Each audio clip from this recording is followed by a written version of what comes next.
Hey, what's up, YouTube? This is David aka Flippy with a remaster of my first Dragon deck video that I made, and I kind of so I added new cards to it, and I think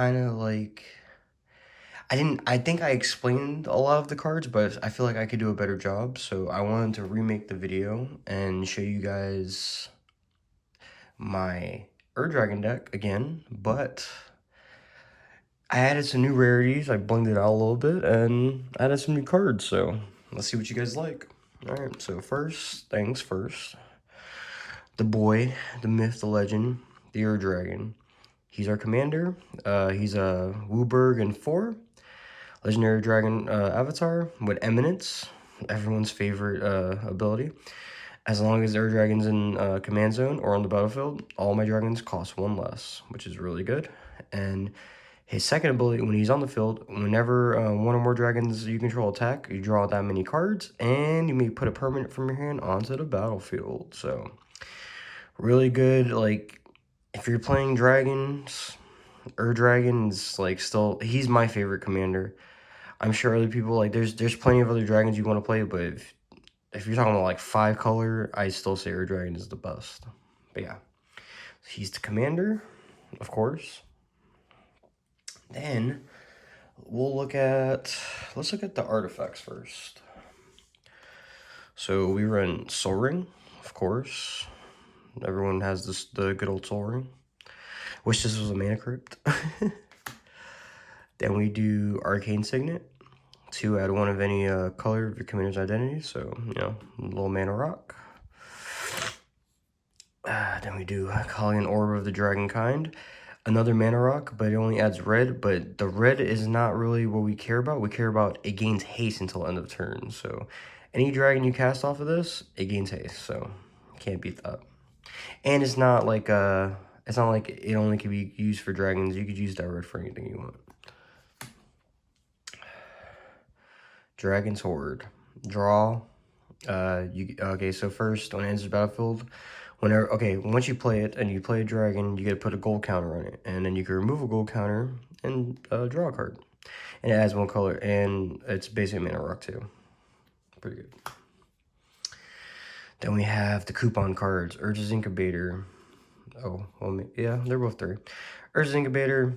It makes you name dragons. It makes all your dragons cost 2 less. So basically, with this will make your dragons cost 3 less, because with the Dragon's Eminence ability and this, so that's a 3 cost. Like basically, so if you play this and you have Dragon's effect, you're pretty much close to just playing the dragon for its its colored mana pips, which is really good. And then we have Herald's Horn, another mana reducer. It's 1, but this one's really good too, because every upkeep you go look at the top card of your library, and if it's a dragon, you put it to your hand and you get to draw still. So really good.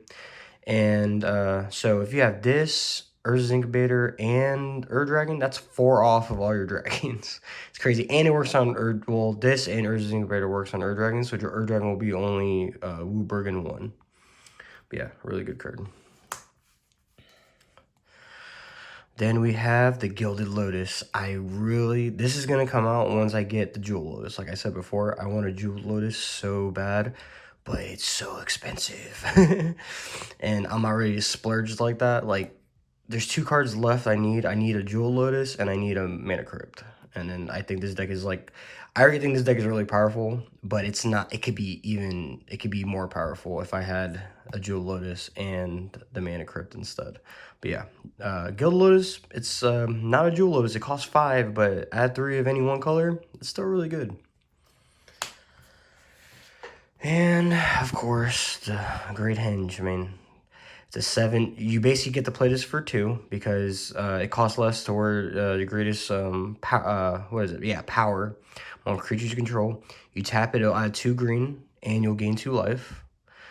And then whenever a non-token creature enters the battlefield, you get a +1/+1, and you get to draw. So it's a draw, it's draw, ramp, and just really, it's, if you run big boys, and if you have green, Great Henge. So that's all the artifacts I run. Let's look at enchantments now.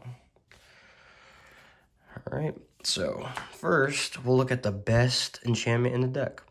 Dragon Tempest. This card right here wins games because not only does it give your dragons haste, but it also has the second effect. Whenever a dragon enters the battlefield under your control, it deals X damage to a target creature or player where X is the number of dragons you control. So if you have 5 dragons, you play another dragon off while this is here, not only does it get haste, but then you deal 6 damage to whatever you want, to a really annoying creature or just a face.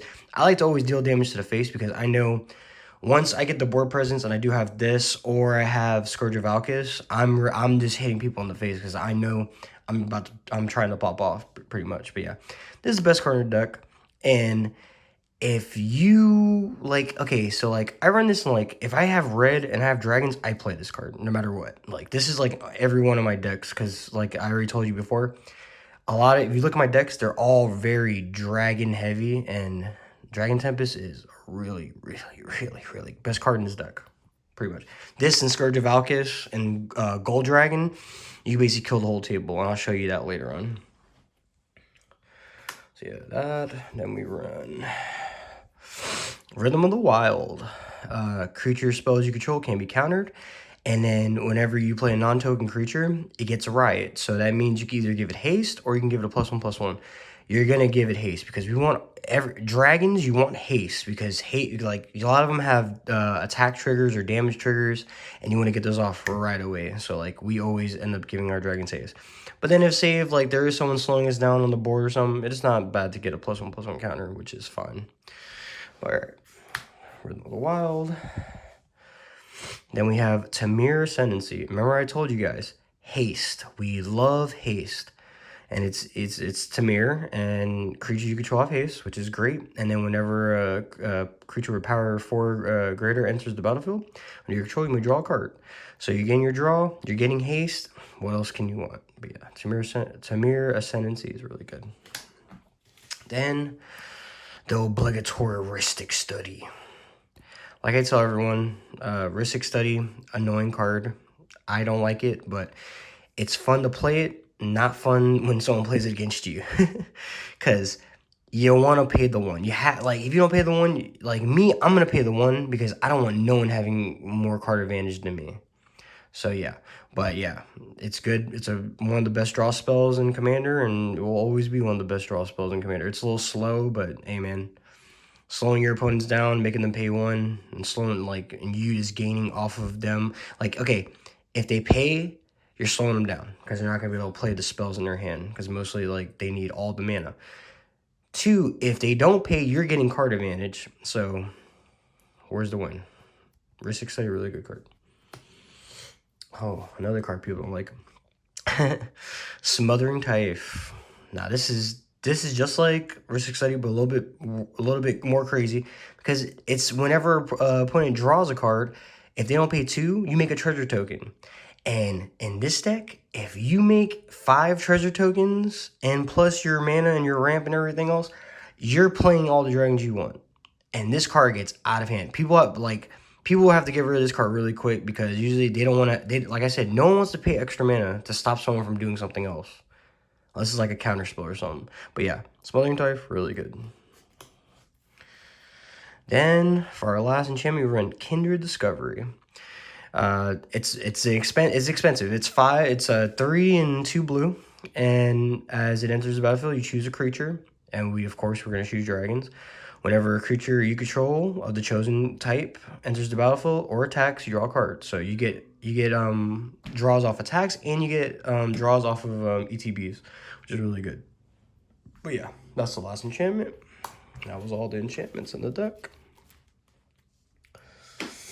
Now, I guess we can start looking at the ramp, the instant sorceries, and everything else. So let's look at the ramp package, like the ramp spell, the generic ramp. So we have Nature's Lore, self-explanatory, search for library for any forest, put it onto the battlefield. Really good. We have 3 visits, search for a forest card, put it onto the battlefield, shuffle. Farseek, this is better because you can search for a plains, island, swamp, mountain. So It comes in tapped, but it doesn't matter. You're usually gonna like a lot of these cards you're fetching Triomes from, and then I run Kodama's Reach because I do run 5 basic lands in this deck because I don't want to get Blood Moon. I don't want to get back to basic, and that shit hurts. Like if you don't have your 5 colors in this deck, you're hurt. There's ways to make colors without your land, but you need your land. Your land is gonna help you. But yeah, Kodama's Reach. So those are the 4 basic ones. Then I'll show you some tutors. We run 3 tutors. We run Vampiric Tutor. This is about to be changed. I'm gonna get a new Judge Foil one, hopefully tomorrow. And then whenever I do another update on this deck, I will show it off. But yeah, Vampiric Tutor, really good. Search your library for any card, put it on top of your library, and you lose 2 life. Then we run Worldly Tutor. This isn't as good as Vamp Tutor, but still pretty good. Search your library for a creature card, reveal it, put it on top of your deck, and then end your turn. So you basically want to, they're instant, so you want to play these on your opponent's turn, put your card, so that'll be your next draw. And then the best tutor, Demonic Tutor. Search your library for any card, put it into your hand. You have to show nobody anything, and that's it. It goes straight to your hand. You don't have to worry about putting it on top. We got 3 tutors. Then for my big draw spell, I only have 1 big draw spell. So this is Stinging Study. Stinging Study, you could add any other draw spell you want to this deck, and I think it's better than Stinging Study, but me, I've always liked this card. Drawing 9 cards, instant speed.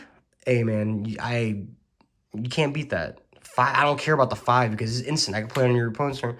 Playing when your opponent's about to end, you draw your 9 because remember the Ur Dragon is 9 mana, and that's how many you draw. You lose 9 life. The 9 life is insignificant because it's just the life doesn't matter. As long as you have life, as long as you have 1 life, you're probably gonna win. But yeah, Stinging Study is really good. That's the only really big mass draw spell I have. That's directly, okay, you pay life and then you draw. Then for counters, I run Swan Song. It's just a target enchantment, instant, or sorcery spell. So it's basically like when it's to counter their counter spell, pretty much. Like whenever I play a dragon, I don't have anything to protect me. This is for that. And they get a bird. Who gives a shit? A 2/2 flying bird ain't nothing. You just gave him a blocker for one attack off your dragons. You're gonna probably have more than that, or you could just blow it up with something else. So that's the first counter, and then the second counter, which I think is the best counter in Magic. Well, not Magic. The best counter in EDH, in my opinion, is Mana Drain.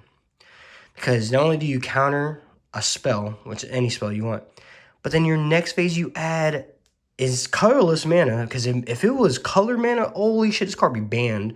But yeah, equal to that spell's mana value.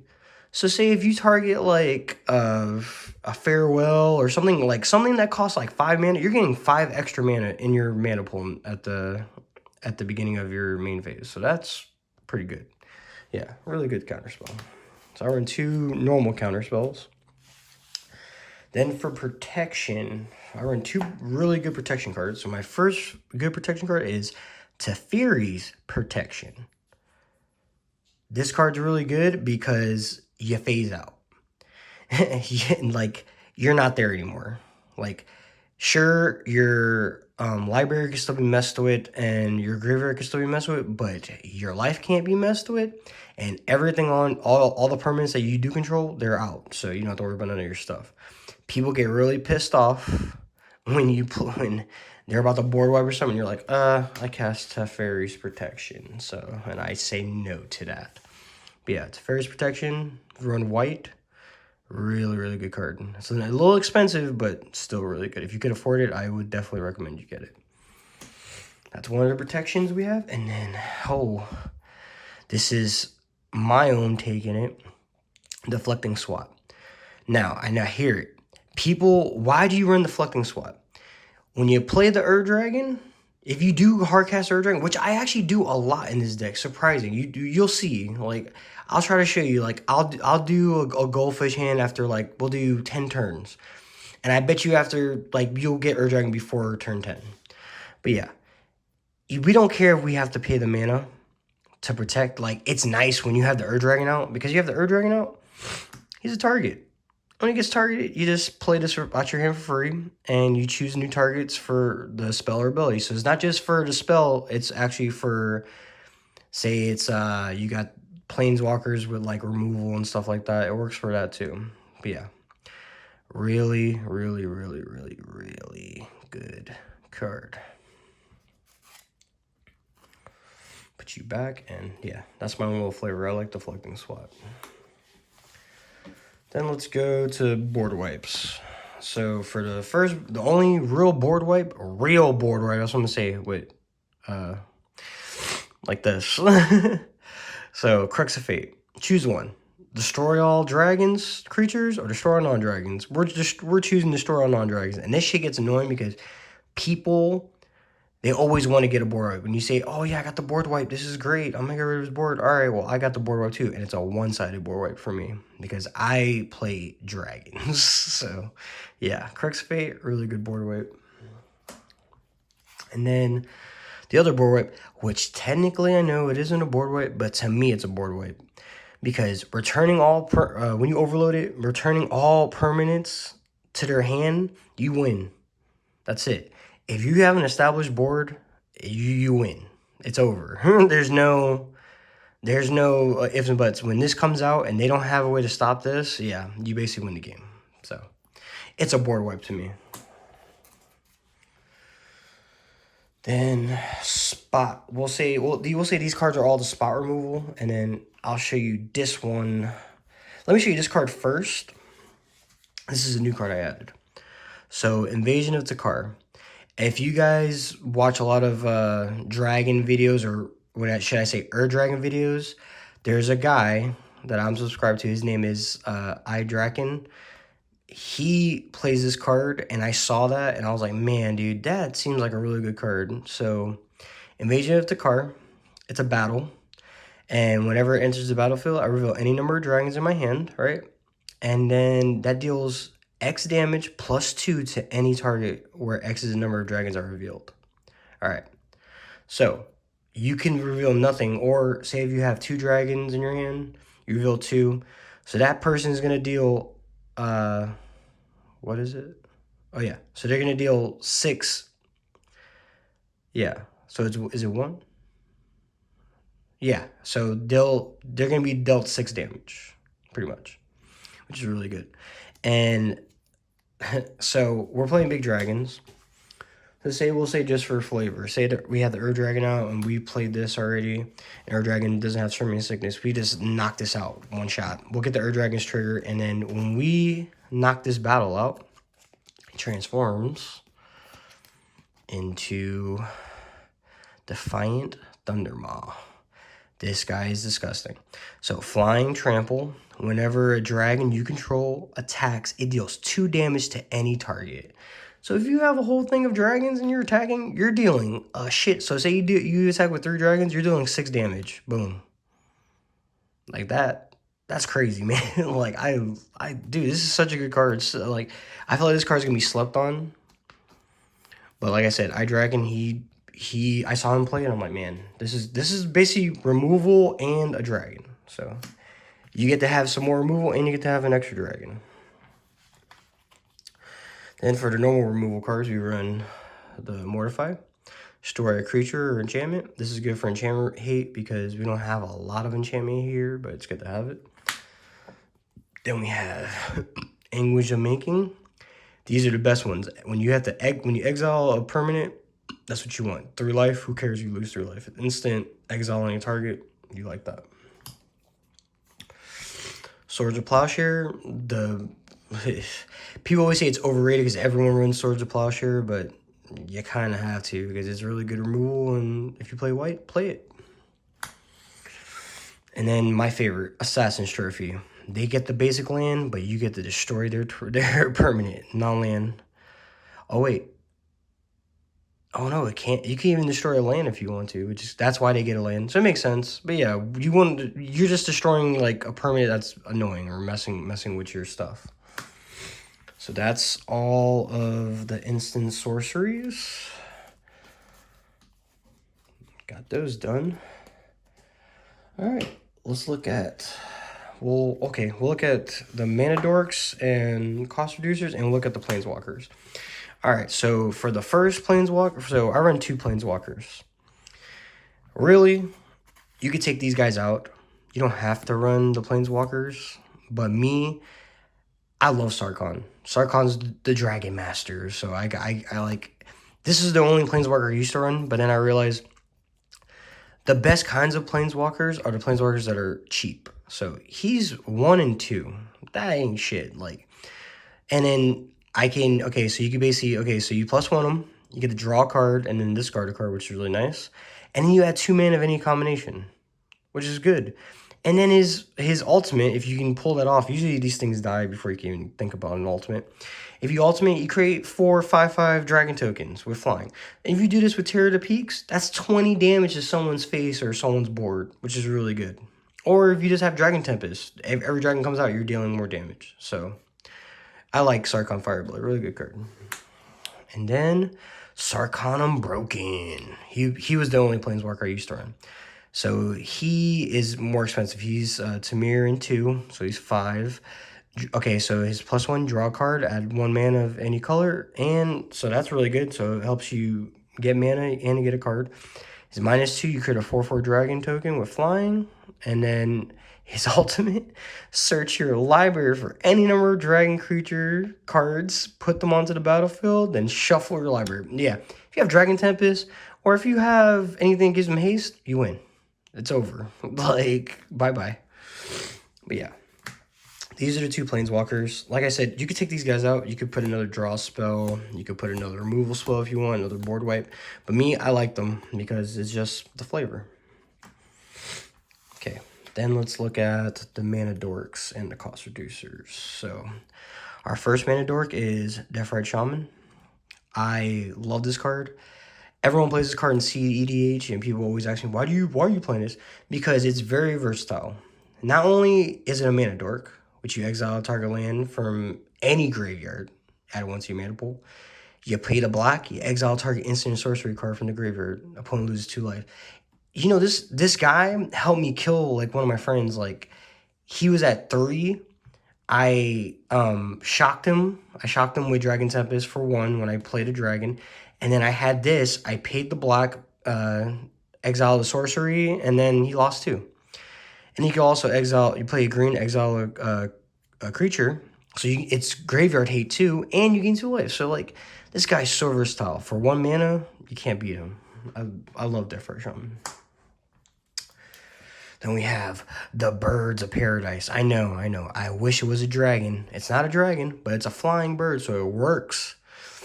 So guess what? It gets haste from Dragon Tempest. So, you know, hey, add 1 mana of any color. I like it.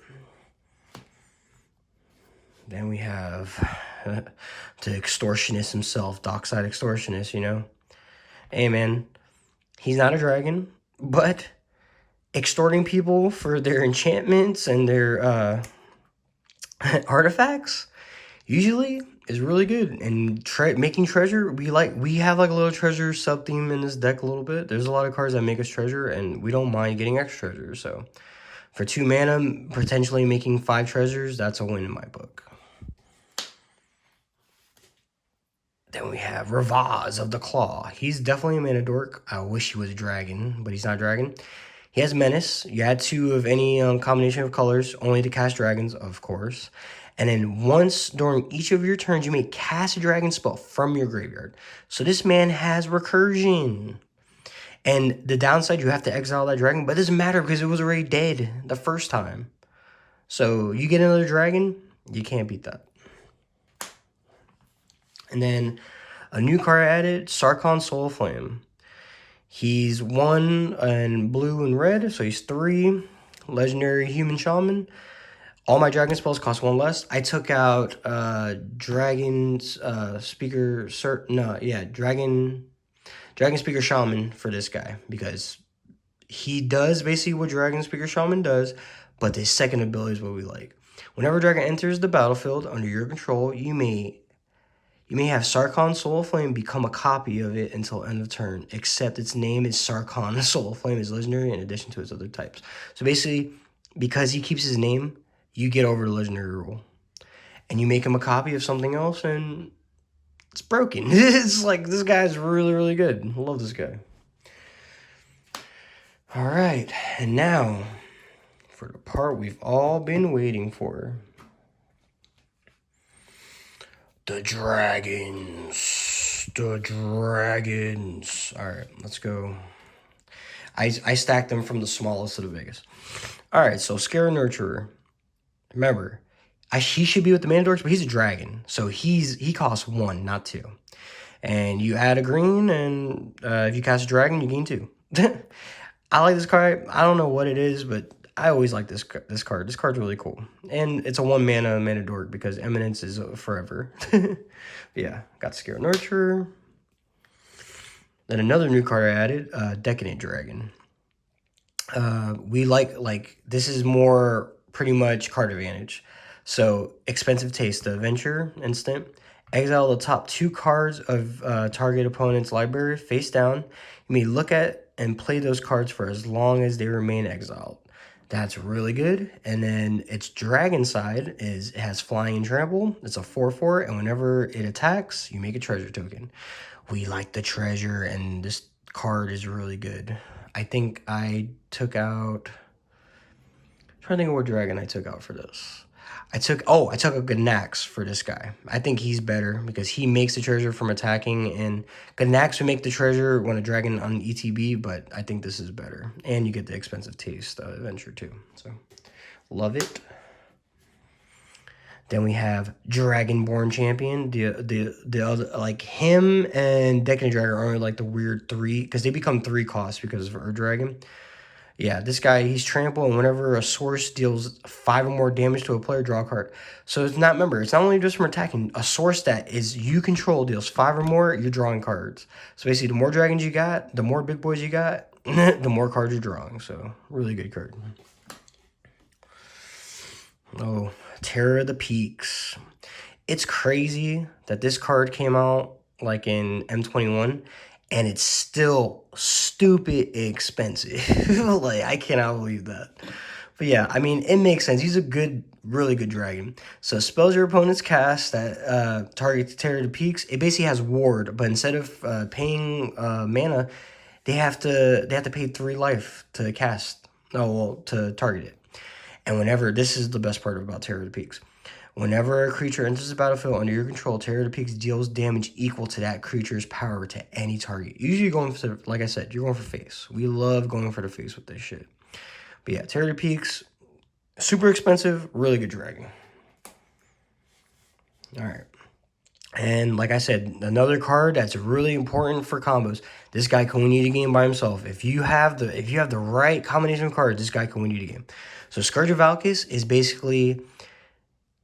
so first thing, he's only 4 mana because of the Eminence ability.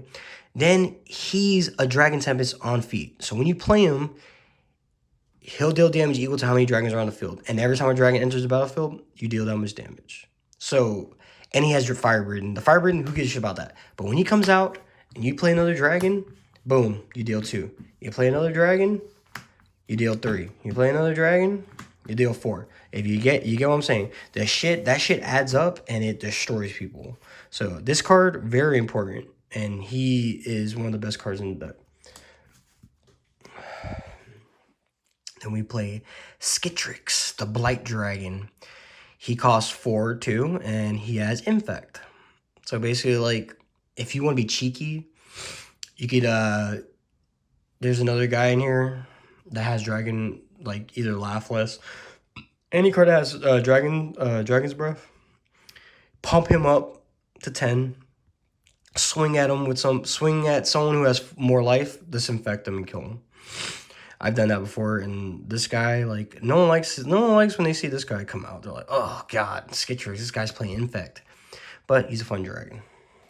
I like him. Oh, here we go. Sign of the Ur Dragon. This guy, what can I say? He's any dragon that you need. So, you play him, You play 2 on instant speed, you can protect him, or when you play him, if he has haste, turn him to any one of those ancient dragons, and it's a wrap. Me, my combo, I always, when I bring him out, I either turn him into Copper Dragon or I turn him into Gold Dragon.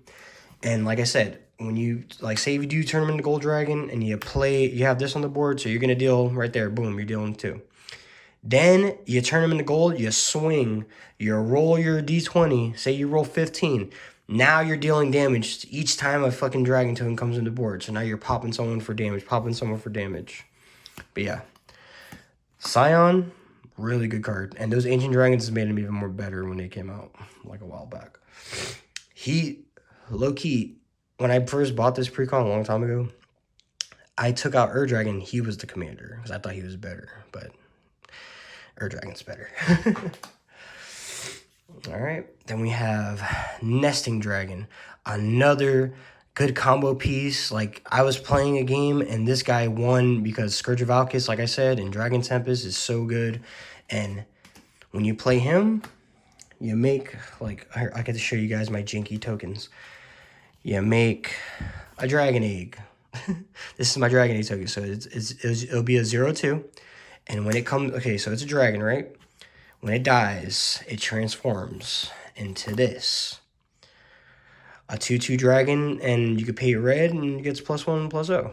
So, like, you're getting, like, you're getting multiple ETBs every time you play a land. So, this guy is like Dragon Brewmother, but you actually have to do something. But yeah. Nesting Dragon, really good card. I recommend it. And, iDragon, he's the one who, like, he plays this card, and I was like, man, I always played Brewmother, but I never even thought about playing this guy until I watched that video. And I shout outs to him, man, because his Dragon deck is disgusting and scary. All right. Then we play Goldspan Dragon, another really good dragon. He costs 4 because of Eminence. He's a 4/4. He has haste, and whenever he attacks or becomes a target, he makes a treasure token.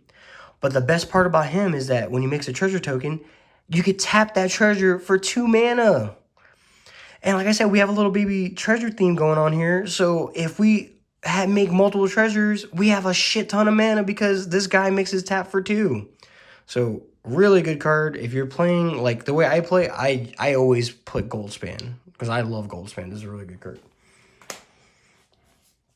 Then we have Wrathful Red Dragon. This card is funny too. So he's cost 4. And this is how it reads. People don't ever read this card, and they'll play like their Blasphemous Act, and then they get mad because they're like, what the hell? So whenever a dragon you control is dealt damage, it deals that much damage to any target that isn't a dragon. So think about it. They deal the Blasphemous Act, and you have 4 dragons. That means you're dealing 13 times 4 to someone's face. So this guy, a really slept on card. People don't understand, like, how good this card is. Like, people sleep on this card. This card's really good. And I think this is like my second or third favorite dragon in the deck, Hellkite Courser. When this shit comes out, people start looking at, they look at me and they look at each other like, oh shit, who's it coming at? Because when he comes out, Dragon comes out. And he has haste. So this shit, when this happens, and this gets even more disgusting. If you have Dragon Tempest, so when he comes out, so this comes out, you deal 2 with Dragon Tempest, then this guy gets haste too, so you get to swing both of them. And you get the 2 draws, and you get to put your permanent down. So this guy, Hellkite Courser, is disgusting. And really good card, and must have if you're playing Dragon, or any dragon commander deck. Then we have Star Drake, or his real name, Scourge of the Throne. He has Dethrone, so when he attacks the player with the most life, he gets a +1/+1 counter. And the most important part, when the first time he attacks the person with the most life, you get a second battle phase. So yeah, you have a bunch of dragons, you swing with the pro with the most life, then you can go kill the other person who doesn't have a lot of life. But yeah, really good card. Really, really good card. Then we're just talking about her. Dragon Broodmother. Every Read it. Every upkeep, make a 1/1 red-green dragon token with flying and Devour 2. That shit is disgusting. Like I said, Dragon Tempest, Scourge of Valkis, everything's triggering off these ETBs, and you're making a token not just on your turn, on everyone's turn. So you go all the way around, you're making four dragons. And you could even suck all the other 2 dragons and then give the other one all the counters, which is really good. But yeah, Dragon Brewmother, really good dragon. Then we have the Queen, Leftless Dragon Queen. Whenever a dragon enters the battlefield while she's on the board, guess what? You make a 5/5 dragon token, and she has fire breathing. Pay 1 in red. All dragons you control get +1/+0. She's really good because, like I said, you're getting those ETB. You're getting those really good ETB effects. So you're playing this. You're making tokens. You're playing like. We have like a token theme, and we have I know we have the treasure theme, but we have a token theme too, because this card is really good. Like, I always wanted to make a commander deck around her, but I never understand how to do it. But now, like, as I'm getting older, I'm starting to understand like how good this card is. But yeah, Lifeless Dragon Queen, the cool secret layer one. Then we have another broken card, Miriam Sentinel Worm. She's 2 in Tamir. And she has War 2, which I don't understand why. She's a 6/6. And whenever a non-token dragon enters the battlefield, make a copy of that. It isn't legendary, so you get another Dragon. You get another Laughless. Bro, this card gets stupid. This card is dumb. Like, I don't know. And it's cheap, too. It's like, I think it's like 10 cents, man. Like, I would make a deck around her if I could. Like, she's another good token maker, but she makes a copy of the dragon that you play. So having 2 Dragons, having 2 Terror to Peaks, that shit is broken. But yeah, really good dragon. Sorry, I got excited because like people don't understand this card's busted. Then we play Dramoka, Dragon Lord Dramoka. He's 5/7. This is great. You can't counter him. He has flying lifelink, and the best part about him, opponents can't cast spells during your turn. That is great. So they cannot stop us. When this guy comes out, we're doing whatever. When it's our turn, we're doing whatever the hell I want. So people usually try to get rid of him quick because they want to interrupt you. They don't want you playing your dragons. But yeah, he's a really good card. Really important to the deck. And now we get to the Ancient Copper Dragon. More treasures, guys. I mean, this guy's self-explanatory. You swing, you deal damage, you roll that d20, you make that many treasures as equal to the result. And usually, if you make 5 or more, it's a good roll. It's not a bad roll. This guy is really dumb. He's good with Scion. He's good. He helps you. Like, if you have the Dragon Tempest, you play it. You swing, you roll your dice, you get 10. You get to play another dragon. Then you get the pot, then you do damage. Like, man, it's like, oh man.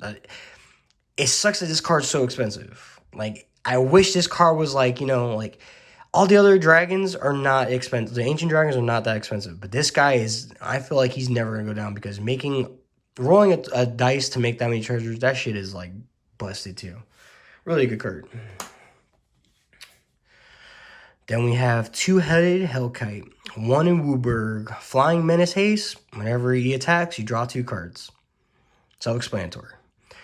Yep, you could turn him into Scion. You could he's good to get draws. He's good for Dragon because you're getting like multiple draw triggers. Is really good. But yeah, it's a big dragon. Let's draw cards. And we have Revictus Asmadi the Dire. This guy is basically Chaos Warp, but for everybody. So you play him, you swing, you choose what they sacrifice with permanents, and you sacrifice your permanent, and then everyone goes off the top. Usually you're going to get a crazy-ass dragon on the board for free, and hopefully they get lands. If they don't get lands, then that just makes it fun. But yeah, everyone hates this card. They don't like it. I love it. I think it's fun. Then we have a Tarka World Render with the cool art. The only reason why, okay, I know I Draken, he plays the knight. And the knight, I'm telling you, it's a smart thing to play. But me, it's the flavor. And I love when bring an Dragon out, I attack, and then before damage, I draw this, or this is in my hand, I put it down with Dragon, and then all my dragons have double strike. That's a really rude surprise, man, because someone's about to get hit. Someone's about to get hit with 20 damage with the Dragon. But yeah, gives all your dragons double strikes on the turn. Really good. It's expensive, but there's ways. We have recursion. We have ways to cheat it out. Tarka really good. And plus all the cost reducers and shit. You can make this card only cost 4 mana. That's at the lowest. Then the best tutor, Tiamat. Whenever she enters the battlefield, you cast it, you get 5 cards. Not named Tiamat, put them into your hand. This card helps you win games too. Because if you have a whole bunch of mana, say you have a whole bunch of mana and you're not mana starved, but you're starved for spells, you drop this. Say, okay, so what I would do, how I normally play, if that ever happens to me, which it happens sometimes a lot, I will tutor for her, get her in my hand, next turn, and then this player, boom, get the 5,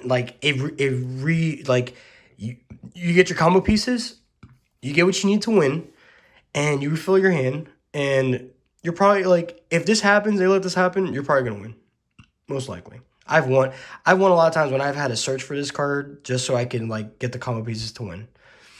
Like I said, but yeah, Tiamat, really good dragon. She costs 2 in Wooburg, but she basically costs 1 in Wooburg. Yeah, and this is the other guy I was talking about with the Dragonfire, but his Dragonfire is really good because it's +1/+1. All right, Bladewing the Risen. He costs 2 black, 2 red. And he has flying, and when he enters the battlefield, you can return any dragon permanent from your graveyard to the battlefield. So you get those ETB effects, you get those Dragon Tempest effects. This guy is disgusting. I love when I bring him back with, Ravaz. He comes back, he ETBs, then boom, I get another dragon. But yeah, really good for recursion, and he has that his little pay a black, play a red, +1/+1 little ability. All right, we're almost there, guys. We're getting there. All right, then we play Ancient Brass Dragon, 4 and 2. This is really good recursion. So if you have a big stacked graveyard, so you have a bunch of cards in your graveyard, a whole bunch of dragons, you play this guy, you turn him sideways, you deal damage, you roll the d20. You roll above a 10, you're bringing all your shit back. Everything's come back. Then, don't forget, you're still targeting all those ETB effects. The Dragon Tempests, the Scourge of Valkuses, all the stuff that we want to trigger to win. So basically, this guy's mass recursion. You can whiff. I have whiffed before, but this is the whole thing. It's not just your graveyard. It's everyone's graveyard. So that's another thing people don't forget. You're going to go for your graveyard most of the time. But if you whiff, say you hit a 4 and you don't have anything for, you can get something from their graveyard. Usually they would have something. 4 or less. Good card. Then we have Clough, Unrivaled Ancient. Flying in haste. He's a 4/4, and whenever he attacks, add X mana in any combination of colors where the total power of attacking creatures spent only to cast spells. So you can't do the Hellkite Courser Infinite with him, but it doesn't matter. You're getting a shit ton of mana, and then you're just gonna play more dragons or play more spells what you need, or keep up mana for removal, or keep up mana for counters, whatever you want. But yeah, I think he's a really good dragon. I think he's gone up in price too. But hopefully in the long run, a lot of these dragons will go there's a lot of them are cheap, but then a lot of them are super expensive. But yeah, he's creeping up in price a little bit. Then we have one of the best dragons in the deck, Ancient Gold Dragon. This guy reads, so you play him. You turn him sideways. You deal damage. You roll your d20. You roll, and you make, as a result, you make these guys equal to the result. So if you roll a 15, you make 15 of these guys. And if you have Dragon Tempest out or anything, you're blowing up the whole fucking table, pretty much. Because you can choose how they ETB. Like, usually people will say they all come in together, then you have to do math. Me, I like to just do it one at a time. I'd be like, all right, I rolled 20, so now here comes 1, that's 2 damage. For another one, that's 3 damage. Another one, that's 4 damage. And I just keep doing it that way because I suck at math. But yeah, this guy, really, really good dragon, and he helps those combos go off. Like making tokens off rip, off of a dice roll, really broken. All right, we're at the end. Then we have Old Gnawbone. He's just like a Clough, but he's basically Clough mixed with Copper Dragon. So whenever a creature you control deals combat damage, that player creates that many treasure tokens.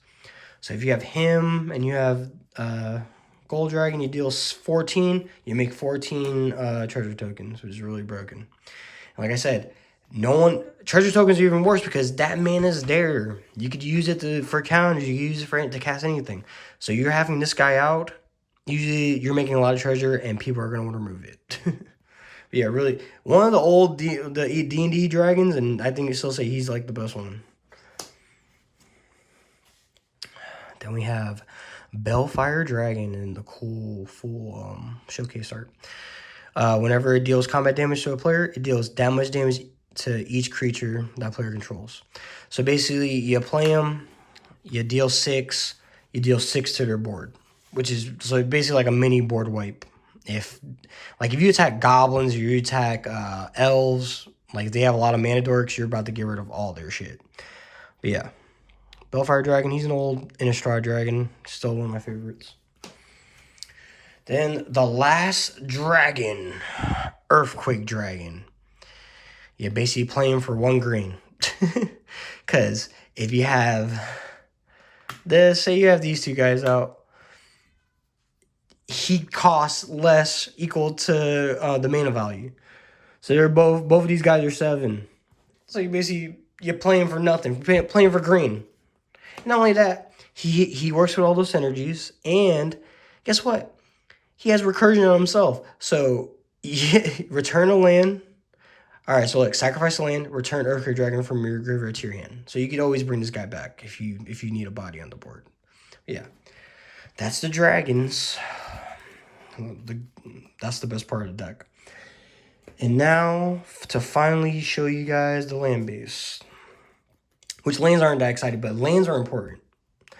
So we run here. Let me fix here before I show you the land base. Let me fix the camera so I can actually show you. All right, so you play 1 island, 1 swamp, 1 mountain, 1 forest, and 1 plains. Play 5 basics. Like I said, I played the 5 basics because I do not want to get back to basic, or I don't want to get Blood Moon, because that shit is annoying, and that's the reason why I play the basics. So like, if you really want to be optimal, these will be utility rainbow lands, or triomes. That's like the best case. But like me, I always like to just go straight up with the basic. The five basics is good enough. I run the 10 shocks. Oh, well, the 10 fetches. So 10 fetches. You guys can see it. Do it like that. Then I run the 10 shocks. I just have to run through this because it's like my mana base isn't great. It's not. It's like every generic mana base. Like I run a Spire Garden because it's fast. It's the fast land. You're always gonna have 2 or more points because we're playing Commander, so it's never gonna be tapped. Then for Rainbow lands, I run Path of Ancestry. You know, get that scry off of when you play, because we play a lot of dragons, so we're always gonna get the scry. The Old School Command Tower. The Exotic Orchard. It doesn't matter. See, these cards are good because, like, if it does say another person's mana base, you play Wooburg, so you just want any color. All right, Haven of Spirit Dragon. Some more recursion if you need